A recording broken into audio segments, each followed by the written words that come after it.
नमस्कार। आपने कई सारे प्रोडक्ट में देखा होगा कि लिखा होता है कि इंडियन मेडिकल एसोसिएशन द्वारा प्रमाणित। जैसे बहुत सारी चीज़ होती है, जैसे ये ताला इंडियन मेडिकल एसोसिएशन द्वारा प्रमाणित है, पेन इंडियन मेडिकल एसोसिएशन द्वारा प्रमाणित। इंडियन मेडिकल एसोसिएशन आखिर है क्या? इंडियन किसी भी नाम के आगे इंडियन लगा लेने से पहली बात तो वो गवर्नमेंट की या कोई ऑफिशियल संस्था नहीं हो जाती है। इंडियन मेडिकल एसोसिएशन एक प्राइवेट डॉक्टर्स का एसोसिएशन है जो ये इंश्योर करता है कि केवल और केवल एलोपैथी के जो प्राइवेट प्रैक्टिशनर्स हैं उनके पास झमाझम पेशेंट्स आते रहें, उनका भला होता रहे। लेकिन इंडियन मेडिकल एसोसिएशन होने के बावजूद भी ये हर उस चीज़ का अपोज करते हैं जो कि इंडियन है, जैसे कि भारतीय पद्धति की जितनी भी चीज़ें हैं या ट्रेडिशनल मेडिसिन सिस्टम है, जैसे कि आयुर्वेदा है, यूनानी है और अल्टरनेटिव मेडिसिन सिस्टम है, होम्योपैथी है, इन सब का ये अपोज करते रहते हैं क्योंकि रिलेटिवली ये वाले जो मीन्स हैं ट्रीटमेंट के, ये सस्ते हैं, इजीली अफोर्डेबल हैं और एक्सेप्टेबल हैं।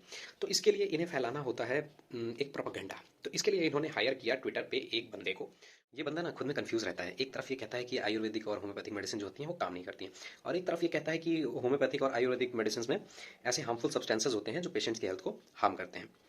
तो भाई साहब ने कर डाला घर में एक रिसर्च, जिसमें उन्होंने ये बताया कि ये आयुर्वेदिक दवा और होम्योपैथिक दवा में जो है हार्मफुल सब्सटेंसेस पाए जाते हैं। उससे गवर्नमेंट ने पूछा, हाँ भाई आपने रिसर्च किया। उसने रिसर्च पेपर जो है पब्लिश कर दिया था एक पबमेड पे। और उसके बाद में गवर्नमेंट ने उससे पूछा कि भाई आप अपना दिखाइए, लाइए, भेजिए, देखते हैं कि इसमें कैसे कैसे आपने कैसे कैसे रिसर्च करी। वो बंदा इंडियन मेडिकल एसोसिएशन का इन कोई भी डेटा नहीं दे पाया, कोई भी रिसर्च का पेपर नहीं दे पाया। इवन वो अश्वगंधा और उसके मिलते जुलते दूसरे पेड़ को पहचान तक नहीं पाया। के बाद उसका आर्टिकल जो है वो जो वेबसाइट थी वहाँ से डिलीट किया गया। और अब इंडियन मेडिकल एसोसिएशन वाले उसी आदमी को जो है एक उनकी मीटिंग होने वाली है जहाँ पे सारे के सारे प्राइवेट डॉक्टर लोग जाएंगे, और वहाँ पे उस आदमी को 50,000 रुपये का इनाम दिया जा रहा है, केवल इसलिए क्योंकि वो ट्विटर पे जो आयुर्वेदा के डॉक्टर हैं, होम्योपैथी के डॉक्टर हैं और अन्य पद्धति के डॉक्टर हैं उनको गरियाने का काम करता है। इनका मानना ये है कि जो भी सीख सकते हैं वो केवल मॉडर्न मेडिसिन वाले डॉक्टर ही सीख सकते हैं, उसके अलावा कोई कुछ सीख नहीं सकता है। भाई होम्योपैथी वाले लोग जो हैं या आयुर्वेद वाले जो लोग हैं वो एकदम पागल हैं, चुतिया हैं, उनको कुछ नहीं आता है। वो ट्रीटमेंट करने के बिल्कुल काबिल नहीं हैं। कुछ समय पहले इंडियन मेडिकल एसोसिएशन द्वारा एक गाइडलाइन निकाला गया था जिसमें यह बोला गया था कि प्राइवेट डॉक्टर या प्राइवेट हॉस्पिटल अपने क्लिनिक में किसी भी तरीके के किसी भी आयुर्वेदिक या होम्योपैथिक डॉक्टर को ना रखे, उन्हें कुछ भी ना सिखाए।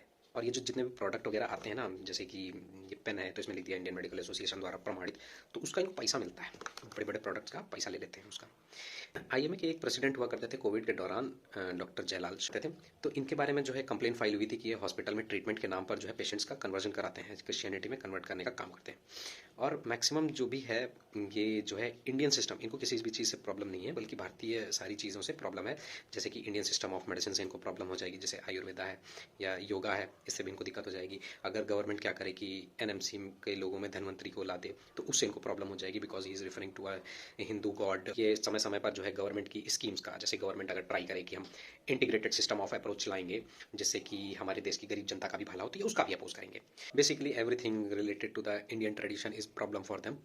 तो इतनी सारी बातें सुन करके मुझे तो नहीं लगता है कि इंडियन मेडिकल एसोसिएशन में कुछ भी इंडियन है। तो ऐसे ही और ख़तरनाक खुलासों के लिए संपर्क करिए मेरे से। I will be there. Okay, bye bye.